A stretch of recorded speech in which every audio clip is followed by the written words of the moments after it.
নমস্কার, আমি দেবজ্যোতি। আমার নতুন পর্বে আপনাদের সকলকে স্বাগত জানাই। আপনাদের কাছে একটি বিষয় আমি শেয়ার করব যে মাত্র 14 দিনে আমার সাবস্ক্রাইবার সংখ্যা 1K ক্রস করেছে।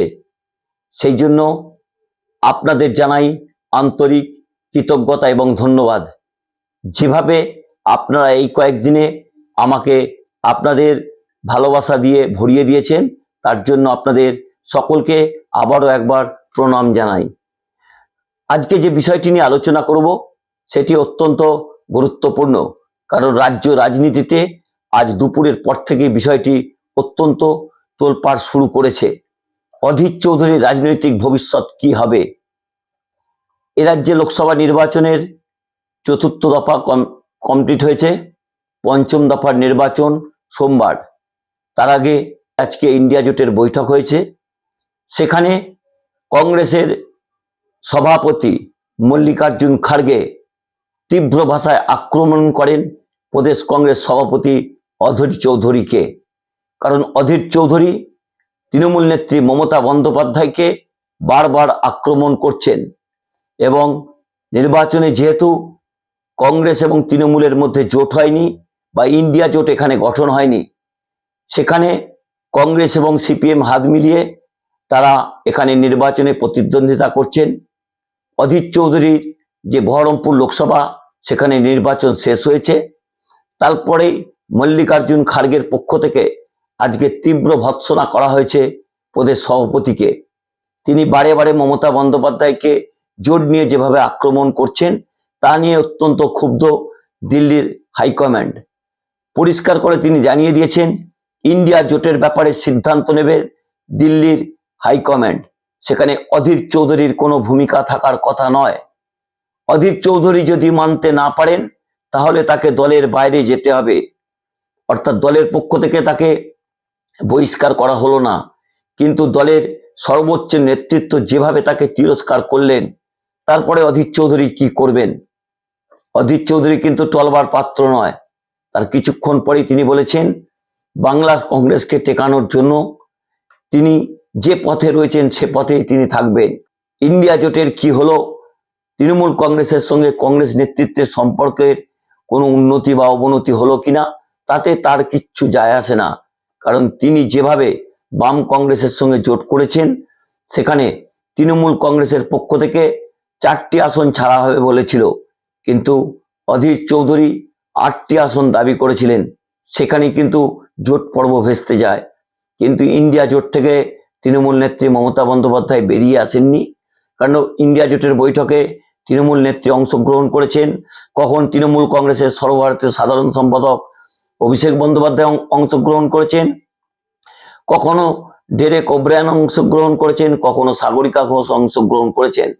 আজকে যেভাবে মল্লিকার্জুন খাড়গে এই বৈঠকের পরে অধীর চৌধুরীকে কড়া ভাষায় আক্রমণ করলেন, তাতে অধীর চৌধুরীর যে আগামী দিনে শব্দ চয়নের ব্যাপারে তিনি কতটা সতর্ক হবেন, অর্থাৎ তৃণমূল নেত্রী মমতা বন্দ্যোপাধ্যায়কে কিভাবে রাজনৈতিক আক্রমণ করবেন বা কিভাবে তার সঙ্গে সহাবস্থান করবেন, তা নিয়েই কিন্তু রাজনৈতিক চর্চা শুরু হয়েছে। আজকে দিল্লির পক্ষ থেকে মল্লিকার্জুন খাড়গে অধীর চৌধুরীর বিরুদ্ধে যে তীব্র আক্রমণ করেছেন, আমি আপনাদের তার অংশ বিশেষ শোনাবো। अधीर रंजन चौधरी की, अधीर रंजन चौधरी निर्णय लेने वाले नहीं। मैंने कहा कि हाईकमांड हम हैं, हम जो तय करेंगे फॉलो करें। अगर कोई फॉलो नहीं करता तो वो बाहर जाएगा। আপনারা শুনলেন দিল্লির হাইকমান্ডের পক্ষ থেকে কংগ্রেসের সভাপতি মল্লিকার্জুন খাড়গে কি বললেন। তারপরে কিন্তু চুপ থাকেননি অধীর চৌধুরী। তিনি আত্মপক্ষ সমর্থনের একটা চেষ্টা করেছেন। তিনি বলেছেন বাংলার কংগ্রেসকে বাঁচানোর জন্য তিনি যেটুকু করার সেটুকুই করবেন। তিনি কোনো মমতা বন্দ্যোপাধ্যায়কে ব্যক্তি কুৎসা করেন না। তিনি কংগ্রেসকে বাঁচানোর জন্যই যেটুকু বলার সেটুকু বলেন। তবে দেখা যাক, রাজনীতি শুধুমাত্র একদিন বা দুদিনের জন্য নয়, রাজনীতি একটি দীর্ঘমেয়াদী একটা বিষয়। সেখানে অধীর চৌধুরীর পক্ষ থেকে কি ভূমিকা নেওয়া হয় তার দিকে রাজনৈতিক মহলের লক্ষ্য থাকবে। তবে অধীর চৌধুরীকে যে মল্লিকার্জুন খাড়গে কংগ্রেস সভাপতি আক্রমণ করেছেন, সেখানে নিশ্চিত গান্ধী পরিবারের অর্থাৎ রাহুল গান্ধী, সোনিয়া গান্ধীর সবুজ সংকেত আছে। কারণ যেভাবে হোক কংগ্রেস চাইছে এদেশ থেকে বিজেপির যে সরকার রয়েছে সেই সরকারকে সরাতে। সেই মতোই কিন্তু বেশ কিছু রাজনৈতিক দল একজোট হয়েছেন এবং তারা একটা পরিবেশ তৈরি করতে পেরেছেন ইন্ডিয়া জোটের নামে।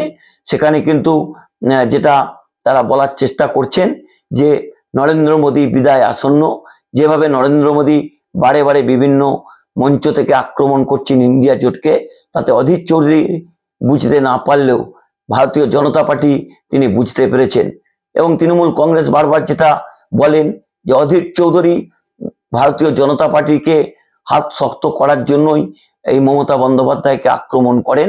কিন্তু অধীর চৌধুরী আজকে কিন্তু সোজাসাপটা বলেছেন যে এ রাজ্যের কংগ্রেসকে বাঁচিয়ে রাখার জন্য তিনি যেটুকু বলার বা যেটুকু কথা বলার সেটুকুই তিনি করবেন। এ রাজ্যে কংগ্রেস শেষ হয়ে গেলে কংগ্রেসের বলার জন্য কেউ থাকবে না, এই কথাই অধীর চৌধুরী বলেছেন। তাহলে কি দলের সর্বোচ্চ নেতৃত্ব অর্থাৎ কংগ্রেসের যে হাইকমান্ড আছে তারা কি অধীর চৌধুরীর চেয়ে কম বোঝেন? নাকি তারা যেভাবে নরেন্দ্র মোদীকে সরাতে চাইছেন অধীর চৌধুরী সেইভাবে চাইছেন না? কারণ অধীর চৌধুরী কিন্তু বিরুদ্ধে তৃণমূল কংগ্রেস একাধিক অভিযোগ করেছেন যে নরেন্দ্র মোদীর যে পুলিশ তাকে নিরাপত্তা দেয়, তাই অধীর চৌধুরী নরেন্দ্র মোদীর তিনি নিমক খেয়েছেন, সেই জন্যই তিনি কিন্তু এই তৃণমূল কংগ্রেসকে বারবার আক্রমণ করছেন বলে তৃণমূল নেতৃত্ব দাবি করেন। তবে তৃণমূল কংগ্রেসের পক্ষ থেকেও কিন্তু তীব্র প্রতিক্রিয়া জানানো হয়েছে। যেভাবে অধীর চৌধুরী গত কয়েকদিন ধরে মোহাম্মদ সেলিমকে পাশে নিয়ে তৃণমূলকে আক্রমণ করছেন, তাতে কিন্তু কংগ্রেসের যে সর্বোচ্চ নেতৃত্ব অত্যন্ত ক্ষুব্ধ পরিষ্কার। মল্লিকার্জুন খাড়গে কিন্তু আজকে পরিষ্কার করে যেটা জানিয়েছেন সেটা হচ্ছে অধীর চৌধুরী এই জোটের ব্যাপারে অর্থাৎ ইন্ডিয়া জোটের ব্যাপারে সিদ্ধান্ত নেবার কেউ নয়। যা সিদ্ধান্ত নেবার কংগ্রেসের পক্ষ থেকে কংগ্রেসের যে হাইকমান্ড রয়েছে সেই হাইকমান্ডই সিদ্ধান্ত নেবেন। এরপর অধীর চৌধুরী কি করবেন?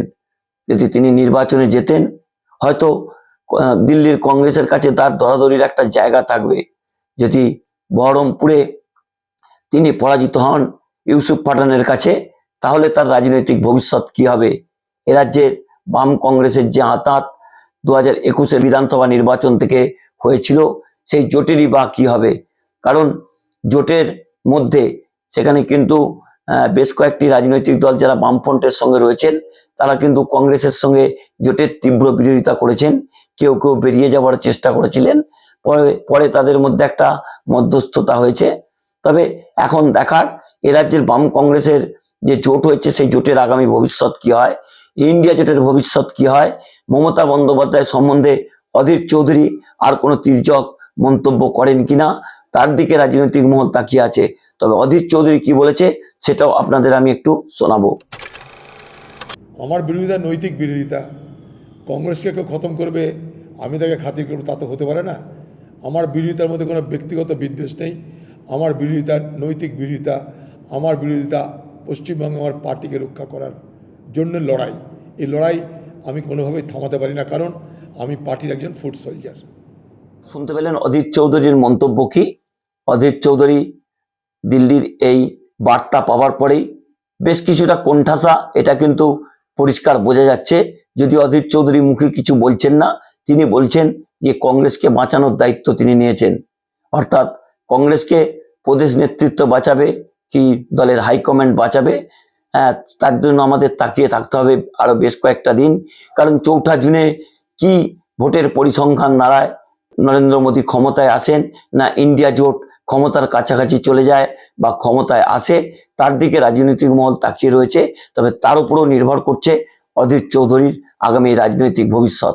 আমার এই পর্বটি যদি ভালো লাগে আপনারা আমার পাশে থাকবেন এবং আমার চ্যানেলটি সাবস্ক্রাইব করবেন এবং বেল আইকনটি ক্লিক করে দেবেন। নমস্কার, শুভরাত্রি।